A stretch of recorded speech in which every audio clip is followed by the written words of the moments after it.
Morning VC. It's Matt from Prime Analog Records. I'm doing a contest entry for Michael over at Poetry on Plastic. And one of my friends told me the other day that he watched my video and he said that he heard something going on in the background. And I didn't have anything on except for my dog back there. To see him over there, Brody. And we just got finished playing Frisbee outside. So I do that every time to wear him out so he doesn't sit there and bug me. But anyway, so what he wanted us to show, Michael wanted us to show, he wanted us to show us our favorite classical album. And actually, it's not, I haven't had it long enough to be my favorite, but I've heard this for years. And I finally got an amazing copy of this. It's Vivaldi's Four Seasons. And I walked all over Europe listening to this with a Walkman about that big and that thick on my hip.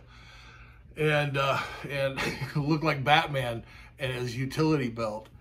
Anyway, this is the album right here.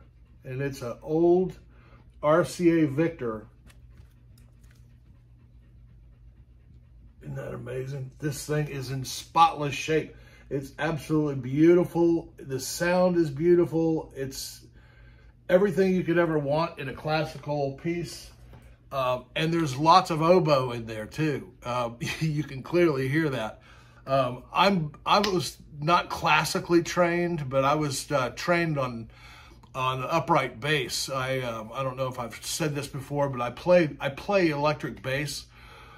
But I learned on an upright, a full-size upright, which my mom made me do because I was like 12 years old and all these bands like Kiss and all this stuff were all coming out, and she was afraid I was going to go run off and join a rock band. So she made me learn at least the right way. So I guess that's probably what adds to my love of like listening to great bass players like Ron Carter, who's the master of the upright bass. And then I still love Jaco Pastorius, of course. All right, then he wants the heaviest like metal group that I have in my collection. I have a bunch of different ones, but I wanted to show one that's thoroughly modern. And the guitarist is a friend of mine. He actually, my ex-wife actually just taught his children, his son in her class, but his name is Mark Tremonti. And everybody knows that. And this is Alter Bridge 3. And this is a really strong album. It's a music on vinyl, which you guys know I love. But I mean, it's a beautiful album. It's really, really amazing. The strength of it is just, it's very thick. It's a lot of depth to it. That's what I always loved about Nirvana too, is that it had a thickness to it. Something was there. It's just a lot to bite through. All right, the next one is about what vinyl got you into, or what album or artist got you into vinyl. And I've been into vinyl for a long time. I mean, you know, I got into it when I was in high school. I was 17 years old and working at a record store and all that kind of stuff. So I really can't go back that far, but I can say this. I'm very glad that I got this on vinyl, and this is how I found him. This guy's named Michael Ruff, and I found this in those bins back then, and I started looking at the first thing I noticed on here was on the back of the jacket, and it said Tommy LaPuma. And Tommy LaPuma actually is a producer, and he produced almost everything from Michael Franks, which I really love too. And then I started reading the players on this album, and they are all jazz players. Almost everybody on here is a jazz player. So the main album I just got, I got this probably about maybe 2 or 3 years ago. It is the most beautifully recorded album you'll ever hear in your life. It's from a company called Sheffield Lab. You can see this right here. And there are very few titles that are done on this. And actually, Leland Schuyler played on this album, and he talks about it on one of his videos, the great electric bass player. And he was talking about how it's a really strange setup because it's playing live. It's the way that they used to play all these things. And you basically you count down 3, 2, 1, and everybody starts playing at once. And it goes through a tube board and into a cutting lathe. So it goes all the way through. The entire side is played. And if somebody makes a mistake, they got to start the whole thing over again. So it's probably a very harrowing experience to actually do that. But I'm really glad to get this in my collection. It's Michael wrote everything in it.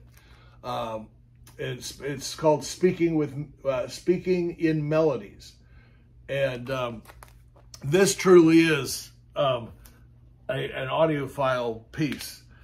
All right, my next one, I can't show it because I gave it to I gave some VCLT to my best friend John, because I wanted him to be able to hear this. And this album is called, it's Thomas Dolby, Gate to the Mind's Eye, and I wish that was on vinyl. It's so incredible. And to show you how amazing this is, the very first pair of clips, no, not Cornwalls. I've got Cornwalls. Those are them right there. But I've got the first Klipschorns, the big ones I ever got. I walked into this guy's house in North Georgia, and he had nothing in there. It was almost the most sparse area you've ever seen, and then these big, beautiful piano black Klipschorns in the corners, and he had a little tube amp that I think he said it produced 15 watts per channel, and he had on. He demoed these things with that album, and it just took my breath away. I mean, obviously I left with them, but the spatialness of it, the depth of stage, everything was moving in this recording. I mean, and the sad part is it's the only one that I've ever seen, and I've tried to find it, is on Discogs, and the only thing is it's only on CD, and the CD is so dynamic that it would be just unbelievable to hear that on vinyl. So anyway, so moving on, and I love that you love Rachmaninoff, Michael. Rachmaninoff is one of my favorite composers as well, and you know, a lot of people don't know the fact that, you know, the All By Myself by Eric Carmen that he made famous, and actually Celine Dion's made that famous since, was actually the song was actually, the melody was written by Rachmaninoff. So he has to pay the state royalties for all those sales. So anyway, you roll the dice, you get caught, you're done. Okay.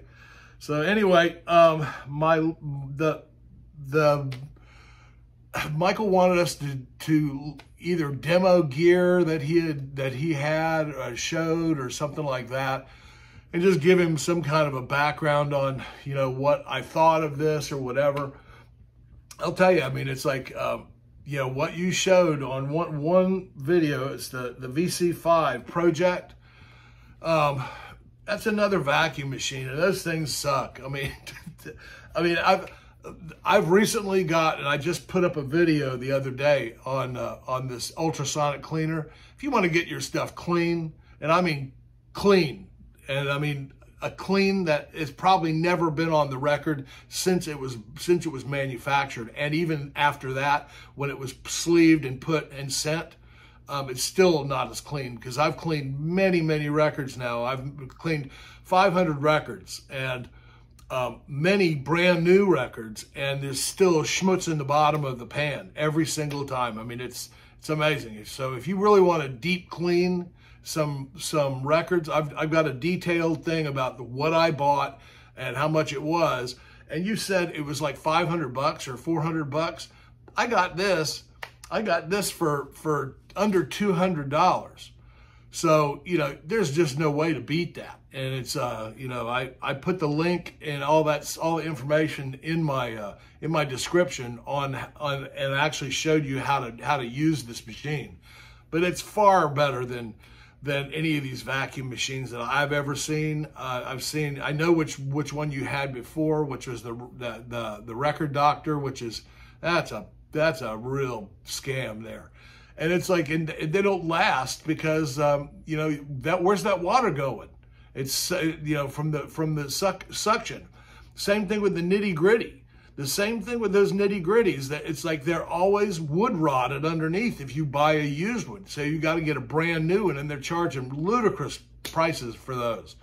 So my pitch is that everybody goes out and gets an ultrasonic, and I think it's going to be tough for you to find one, because it's like I set that one out on a link, and they were gone. They were all gone in, I think it was 3 hours. So you may be able to find it other places like Amazon and stuff like this. I found this one on eBay. Anyway, there's my video. I hope I answered all the questions that you wanted, and we got a little more insight. Brody is bored with me. I hope you got a little more insight into what I do and what I like and all that kind of good stuff, okay? So we'll talk soon.